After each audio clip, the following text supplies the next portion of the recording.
Hello, hi guys! Magandang hapon sa inyong lahat.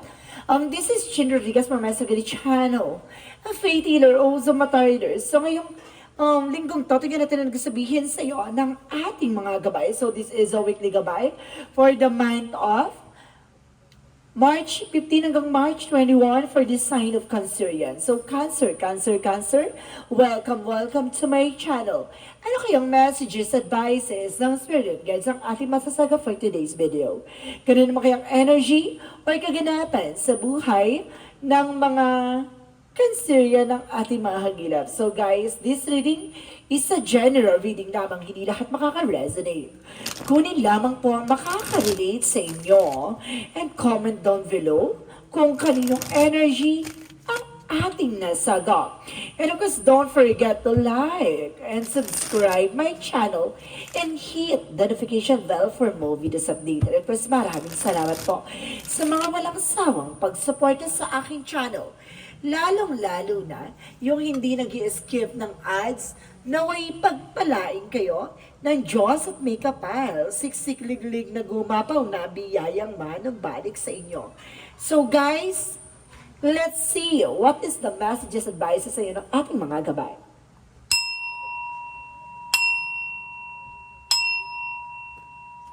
Angel Spirit Messages, give you information po. Ano kayo gusto sabihin sa iyo ng ating mga baraat? So there's the lovers, love life. So love can exist. Let's see. And I guess there's a Knight of Swords. So there's a success driven. At the end of the time, kung maganda, doon ka sa road ng road for forever. Everlasting. So, nandun na kayo sa akala nyo yung, di ba, yung wala nang bukas. With the Page of Pentacles, investment. So, ngayon, nag-i-invest na kayo sa sarili nyo, sa isa't isa, gano'n. And I guess there's a Queen of Pentacles being practicality. So, pagdating sa finances, sa business, kumbaga practical kayo. At the same time, there is a Page of Sword by get more information. Or there's something, person or people na kumukuha na information sa'yo, no? So, let's see. And of course, there is a Five of Pentacles. Be aware, no? And of course, be conscious sa kung ano nangyayari sa paligid mo. Even sa finances, no? Maging aware kayo sa gastos, sa kung ano naman yung mga pinagbibili nyo sa buhay nyo, gano'n. Kasi baka magkaroon ng financial crisis. So, let's see what is the Lovers is talking about. The Lovers represent the Nine of Swords. Anxiety, sleepless night. So some of you guys, no, mag-ingat ka kasi na parang hindi makatulog or parang may gumugulo sa isipan ng partner mo or sa isip mo. And because there's the Ten of Swords, backstab. Oh my God. May tumatry door or may gumagawa ng something scientious. Ganon. Parang hindi mapaliwanag ng science or something. Kumbaga, parang sinasabi dito like a black magic involved. Na parang sinasabi dito parang lutang tong person or either ikaw, maaaring ginagayuming person or either ikaw. So let's see what is the Page of Pentacles. So some of you guys, close watcher out there, no, baka nakaka-resonate ka sa person ng, sa sign ng person mo? Maybe. So there's a Two of Wands by decision. Choices. No? May mga bagay dito na kailangan mong piliin at kailangan alamin mo kung saan ka mag-invest. The Queen of Pentacles represent the Three of Cups by a third party involved.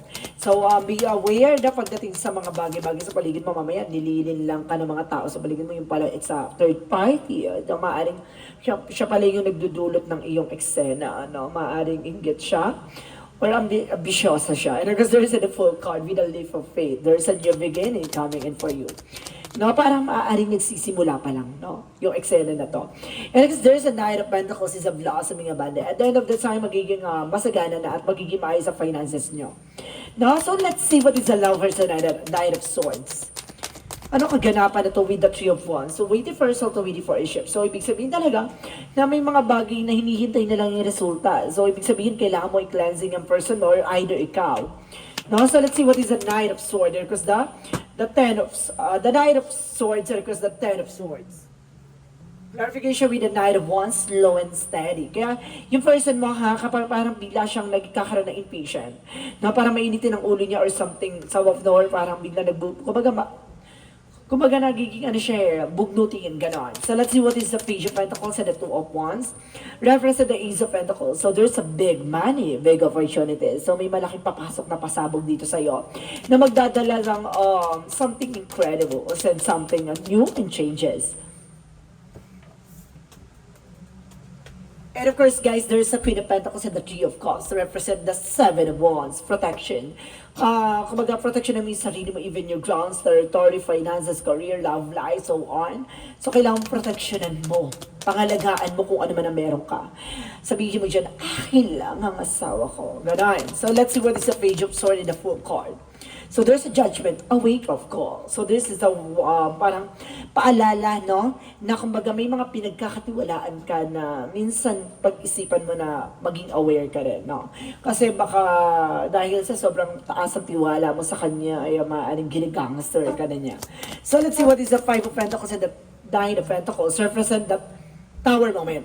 No? There is a major changes coming in for you. May mga pagbabago magaganap dito na magdadala sa iyo ng something blossoming. So let's see what is the outcome. Kasi there's a major changes. Talaga mukhang magiging masagana ang eksena mo. Kumbaga, matuto ka lang, no? Pagdating sa mga crisis na yan. And the Seven of Pentacles is a harvest time. At the end of the time, magka-harvest ka na, makukuha mo na what you deserve. At the same time, there's a Ten of Cups that bring you an happiness and wish fulfillment. So let's see. So there's a high priestess. So there's a mystery. May mga bagay na hindi ka pa nalalaman at hindi mo pa alam ang totoong eksena with the Hierophant. So there's an education. So matuto ka sa mga lessons mo, no, in life, love life, career, ganon. So let's see additional messages for career. Sa career mo, there's a Nine of Wands, no, this silence. And the Four of Wands represent a celebration, no? Kumbaga, there's a near to success step by step, no? There's a process and progress. So may mga bagay dito na, kumbaga, nandun ka na sa proseso, no? Kumbaga, sinasabi din sa'yo dito na maging aware ka lang sa magiging thoughts and of course, mga tao sa paligid mo, no? Kumbaga, baka masabotage ka or else, no? Kumbaga, napakalapit mo na for celebration. Ngayon ka ba mapapalila? Ngayon ka ba magpapabudol or something? Diba? Kumbaga, ngayon maging mauta ka na. So, let's see about naman sa love life. So, there's the Moon card for dream coming true. Maaaring kumbaga, matutupad din yung mga pangarap mo. And because the Moon is a truth reveal. At the same time, there's a Five of Cups, something regret. Kumbaga, meron din ditong past person na maaaring kumbaga, nangihinayang, no? Or something, guys. Mag-ingat ka, there's a disappointment, and of course, there's an information na parang mawala or masayang. Mag-ingat, ha? It's either nang hinayang ng tao na yun, or may mga bagay na masayang para sa'yo, no? Mag-ingat. So, let's see additional messages for health. Sa health mo, there's a Nine of Cups. So, there's a wish fulfillment. So, maaaring, kumbaga, magiging magaang na ang loob mo or pakiramdam mo dito. Maaaring gagaling ka sa mga karamdaman mo with the Ace of Cups. Magkakaroon ka ng inspirational. Gano'n. Kumbaga, magkakaroon ka ng parang, magkakaroon ka ng pagmamahal sa sarili mo, even sa mga tao sa paligid mo. Parang gano'n. Kumbaga, ma-fulfill yan. Iba ang atake ng pag-ibig sa'yo. No? Kumbaga, nagiging maganda ang health mo. So let's see, what is the magical fairy messages for you? For magical fairy messages, let's see. So there's information with the sun. So some of you may anak na lalaki. At the same time, there's an admit to your true feelings to yourself. Na kailangan mo tanggapin sa sarili mo kung ano totoong nararamdaman mo. Be honest with yourself. And be yourself. See? Kumbaga, maging totoo ka sa sarili mo, maging ikaw, na parang even your flaws, mahalin mo kung ano mang pangit sa'yo, ano namang bagay na ginagawa mo sa sarili mo na iwasan mong mag-isip na may sasabihin ng ibang tao, ganito, ganyan. Kaya kailangan kung ano man ang meron ka, mahalin mo yun, no? Kasi doon ka mag-grow. Ganon. So let's see, what is additional messages for Yin and Yang Oracle card?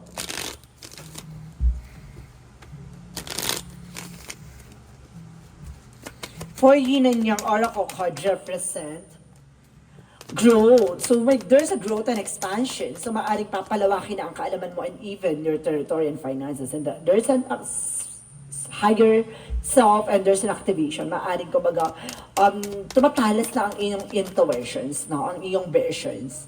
And there's an information with alchemy and ancestor guides. So maaaring ginagabayan ka ng iyong mga yumaong mahal sa buhay, no? So let's see, anong eksena dito ng ating Archangel Michael na gustong ipabatid sa'yo, no? So let's see.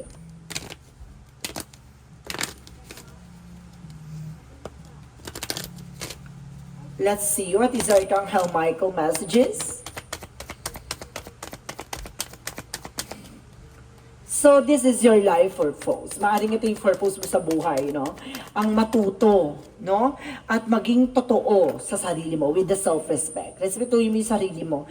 Mahalin mo yung sarili mo. And of course, let go of fear now. Alisin mo yung takot at pangamba mo at alisin mo yung ugaling, kumbaga, inuuna yung sasabihin ng iba. No, wag mo, kumbaga, yung mga bagay na yun, kailangan mo na siyang i-ignore. At the same time, alisin sa buhay mo. Yung ganong, kumbaga, perspective, yung mga ganong pananaw mo sa buhay, alisin mo na yon, no? Kailangan, alisin mo na yung takot at pangamba mo sa mga sasabihin ng ibang tao kasi hindi ka magiging tunay na masaya kung nagpapa-apekto ka sa mga chika ng iba. So, let's see, what is the chakra? For the chakra, there's a mysticism, no? May misteryo sa likod ng eksena na to. Maaaring may mga bagay na hindi ka pa natutuklasan, may mga bagay na matutuklasan ka pa lang, or may mga bagay na natutuklasan ka na. At the same time, there's a renewal, no? Magpapabago to ng eksena or galawan mo. So let's see, additional messages. And because there's an infinite abundance, talagang kasaganahan talaga ipapabor na sa'yo dito. No, maaaring paiikutin ang tadhana. There's a spiritual teacher. So some of you guys, no, maaaring kumaga, there's an advices, and of course there's healing session na ginagawa mo. There's a spiritual teacher by albularyo. Maaaring kumaga nagpapagamot ka, nagpapagaling ka, at maaaring binigyan ka ng something orasyon na para magsilbing bakod, no? At maging poder mo. So let's see what is the Monsology. No? And of course, there is an information with believe the impossible, no? Kumbaga maniwala ka lahat ng mga imposible ay posible. At sinasabi dito, there's a meditation and contemplate, devotion. No? Kailangan mo magdasal, magmuni-muni, at ipasa Diyos at surrender sa ating divine lahat na nangyayari, kaganapan sa buhay mo. At the same time, there's an energy is gaining momentum. Hindi mo ito makakalimutan. At itong bagay na ito ang tatatak, no? Tatatak sa buhay mo at sa puso at isip mo. So let's see what is the energy. So there's the word card. So there's a travel, guys, no, maaring kumbaga makimabansa ka, or either mangingibang bansa, or maaring nakauwi ka na, galing ka sa ibang bansa na uuwi ka, no? So let's see what is the word is a travel. So there's a door to value, wow! Kaya pala there's an infinite abundance for a lot of money. So there's a lot of money, at maaaring bubuksan ang pintuan para makuha mo na yung mga bagay na yan. And because there is an energy for door to spirit, maraming pintuan. Magbubukas sa mga oportunidad, no? Hindi lang siya sa finances, and of course, pati din sa spiritual, no? Parang, diba, binibigyan ka ng kaliwanagan. Lahat ng mga nangyayari sa iyo, it's all guided, no? Ng ating mga angel spirit. And of course, there is a first, don't follow. May mga bagay na hayaan mo mangyari at the same time, kumbaga, be a leader you wish you had, no? Kumbaga kung ano yung mga pinapangarap mo na mangyari ay kumbaga simulan mo na matupad yan. And there is an inner earth, by you survive this, the new solution and beginning coming in for you. Magkakaroon ka ng bagong simula at mga solusyon sa mga pinagdadaanan mo, suliranin sa buhay mo. So let's see additional messages for Angel Spirit. So there's an happiness, na talagang magiging masaya ka, no? Magiging maligalig ka, no, sa mga susunod na eksena. So there's a failures, there's something mistakes, no? May mga pagkakamali ka sa buhay mo na maaari maitatama mo na, and there's an abundance. Ang kasagutan talaga ay magiging masagana ka dito, and there's a success. Abundance and success. Talagang, alam niyo guys, ang ganda ng reading na to, kasi it's all, affirmation for success talaga, guys, no? Talagang binibigyan ka ng pagkakataon para maging masagana at maaaring maging masagana ka talaga sa mga susunod na eksena. So there's an organic food. So maaaring kumain ka ng masustansyang pagkain dahil kailangan mo magpakatatag sa eksena na to dahil iikot na at babaguhin na ang tadhanang nakalaan para sa iyo. For Romance Angels, anong chika? So there's a children. Maaaring kumbaga there's an involvement by children. So maaaring may mga anak ka na. At the same time, there's an express your love. Ipakita mo yung pagmamahal ng di mong inakala. Ganon. No, yung kaya mong ibigay. No? Ganon. So let's see additional messages. So there's a go for it. So may mga bagay na laban ka. Hindi pwedeng susuko, hindi ka pwedeng matatakot. And there's a right passage na maaaring makakapasa ka na sa hamon ng eksena na to. And there's a transition. So may pagbabago and there's a release. Makakaalis ka na sa situation even sa mga taong inggetera at ambisyosa sa paligid mo. So let's see what is the Jesus-loving quotes. What is the Jesus-loving quote said? And sinasabi dito, He heal the sick that they're in, and say unto them, the kingdom of God is coming to you. So maaaring pagagalingin ng ating Panginoon na namang sugat o sakit ng nakaraan ang daladalahin mo. Maaaring matapos na at maaaring maging pilat na lang yan ng nakaraan. No? Ganon ang mangyayari dito. So let's see, what is additional synchronicities? What is additional synchronicities? No?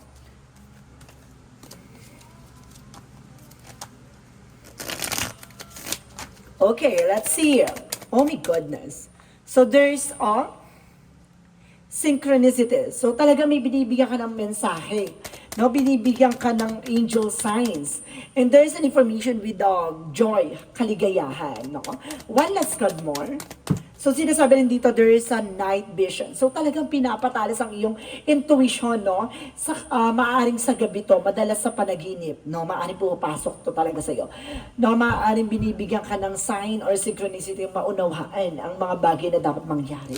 At may mga bagay na kailangan mong iwasan at solusyonan. So let's see. The angel's number represent I am a balance. So sinasabi dito, trust that the seeds of your thoughts are growing as you're nourishing them with words, feeling, and action. So, kailangan maging balanse ka sa mga nararamdaman mo, even sa mga tinanim mong bagay, no? Or isipan, or mga tiwala at pananampalataya, no? Na lahat ng mga bagay na yan, at the end of the time, no, lalaki at lalago yan. No, maging balanse ka lang. So, let's see what is the messages of life. Discovery. No, marami ka pang nadidiscover. Marami ka pang matutuklas at malalaman. Today, I release my old beliefs, conviction and preconceived notion in their place. I seek new ideas, innovation, and endless possibilities. I am able, adaptable. I am able to see beyond my previous limitation and discover greater worlds inside me. Talagang, di ba, sa sarili mo, parang unti-unti mo natutuklasan yung kahalagahan ng sarili mo at kahalagahan ng mga bagay na sa paligid mo na hindi mo na kailangan magpa-apekto para maging masaya. No? Kumbaga, pinapalaya mo na yung sarili mo sa mga negatibo at positibo na nangyayari sa paligid mo at gagawin mong balance yan at kontrolado na lahat ng mga kaganapan sa buhay mo. So this is a weekly gabay for the month of March 18 hanggang March 21. March 15 hanggang March 21 for the sign of Cancer. So Cancer, maraming salamat for this wonderful reading. So once again, this reading is a general reading lamang, hindi lahat makaka-resonate. Kunin lamang po ang makaka-relate sa inyo and comment down below kung kaninong energy ang ating nasagap. And of course, don't forget to like and subscribe my channel and hit the notification bell for more videos update. Kasi maraming salamat po sa mga walang sawang pag-support sa aking channel, lalo-lalo na yung hindi nag-skip ng ads na way pagpalike kayo ng Diyos at may kapal, siksik-ligdig na gumapo na biyayang manong balik sa inyo. Maraming salamat po. And see you in the next video. Bye-bye and babush!